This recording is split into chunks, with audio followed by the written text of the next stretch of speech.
Comedy కానీ. But ముఖ్యంగా రైతులకు సంబంధించినటువంటి సమస్యని ప్రస్తావిస్తూ దానికి భరోసాగా, రైతులకు భరోసాగా నిలబడుతూ వాళ్ళ సమస్యకి పరిష్కార మార్గంగా హీరో చేసే ప్రయత్నం అన్నది ఇందులో మాకు చాలా చాలా బలమైన పాయింట్. రైతు ఈ రోజున చాలా విధాలుగా దోపిడీకి గురవుతున్నాడు, చాలా విధంగా అన్యాయానికి గురవుతున్నాడు అండి. ఒక పురుగు మందుల విషయంలో కానీ, కల్తీ మందుల విషయంలో కానీ, బలవంతపు భూసేకరణ విషయంలో కానీ, ఏ విషయంలో సరే రైతు అనేటువంటి వాడిని టార్గెట్ చేసి రైతుకు జరుగుతున్న అన్యాయం ఒక విధంగా కాదు, చాలా కోణాల్లో జరుగుతుంది. మీరు స్పృశిస్తున్నటువంటి కోణం ఏంటి? ఈ సినిమాలో రైతుల భూసేకరణ విషయంలో చాలా అన్యూ అడ్వాంటేజ్ తీసుకుంటూ రైతుల అమాయకులైన రైతుల్ని ఎక్స్ప్లాయిట్ చేసే విధంగా వాళ్ళకి అన్యాయం జరుగుతున్న నేపథ్యంలో, అంటే కార్పొరేట్ సంస్థలు వాళ్ళ ఫ్యాక్టరీస్ కానివ్వండి, వాళ్ళ ఇండస్ట్రీస్ పెట్టుకోవడానికి పంట భూముల్ని వాళ్ళు కబ్జా చేయటం అనేది, వాటిల్ని వాళ్ళు హస్తగతం చేసుకోవడానికి చేసే కుతంత్రాలకి ఎదురు నిలబడే ఒక హీరో క్యారెక్టర్ ఇది.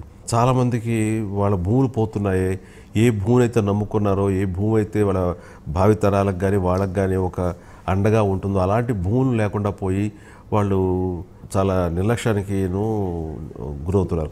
అలాంటి సమయంలో వాళ్ళకి అండదండలుగా నిలబడేటువంటి క్యారెక్టర్. సో అది చాలా నన్ను ఆకట్టుకున్న అంశం. ఈ సినిమా ఏమైనా చేయాలి, ఈ కథ ఇంత బాగుంది అంటే కనుక కారణం ఈ రైతు సమస్యలకు సంబంధించినటువంటి అంశం. ఇన్ని సంవత్సరాల తర్వాత ఒక చిరంజీవిని చూడటమే చాలా ఆనందదాయకం, చాలా ఎగ్జైటింగ్ మ్యాటర్. అది ఎలాంటిది, ఇద్దరు చిరంజీవి ఉంది, డబుల్ ధమాకా, డబుల్ క్యారెక్టర్స్.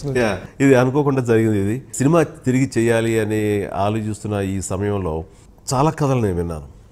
ఆ కథలు ఏవి కూడాను నన్ను పూర్తిగా ఆకట్టుకోలేకపోయాయి, నన్ను ఎగ్జైట్కి గురి చేయలేకపోయాయి. అందుకని చూస్తున్న ఈ తరుణంలో కత్తి సినిమా నేను చూడటం జరిగింది. కత్తి సినిమాలో కథనం కానీ, ఆ సమస్య, ఆ ఇది కానీ నన్ను చాలా బాగా ఆకట్టుకుంది. అందుకనే ఈ సినిమా ఏవైనా సరే చేయాలి, నేను కంబ్యాక్ ఫిల్మ్గా చేసే సినిమా ఏదైనా ఉందంటే కనుక ఈ సినిమాయే అని నేను నిర్ణయించుకోవడం జరిగింది. ఆ సినిమాలో కొంచెం డ్రైగా వెళుతుంటుంది, అంటే ఈ కమర్షియల్ హంగులు చాలా తక్కువ. మురుగదాస్ ఏమైనా తీసినా సరే కమర్షియల్ హంగులతో తీస్తాడు కానీ నా నుంచి కోరుకునే రేంజ్లో ఉండదు. సో అవన్నీ కూడాను వివి వినాయక్ లాంటి డైరెక్టర్ అయితే కనుక చక్కగా పొందుపరుస్తాడు, అభిమానులు కోరుకునే విధంగా నన్ను తెర మీద చూపిస్తాడు, ఆ రకంగా నన్ను ప్రజెంట్ చేస్తాడు. కమర్షియల్ రిక్వైర్మెంట్స్ ఏవైతే ఉన్నాయో వాటిని మిస్ అవ్వకుండా the same time the message is also properly conveyed అనే రేంజ్లో. ఎస్, ఆ రకంగా చేయడానికి వివి వినాయక్ అయితే బాగుంటుందని అనుకోవటం, వివి వినాయక్ వెంటనే దీనికి సంతోషంగా యాక్సెప్ట్ చేయటం, ఇవన్నీ కూడా జరిగిపోయాయి. అదే అనుకున్న విధంగా వినాయక్ చాలా బాగా ప్రజెంట్ చేశాడు ఈ సినిమాని. ఇంత పెద్ద ఎత్తున ఈ రోజున సినిమా రిసీవ్ చేసుకుంటున్నారు ప్రజలు అంటే కనుక, ప్రేక్షకులు.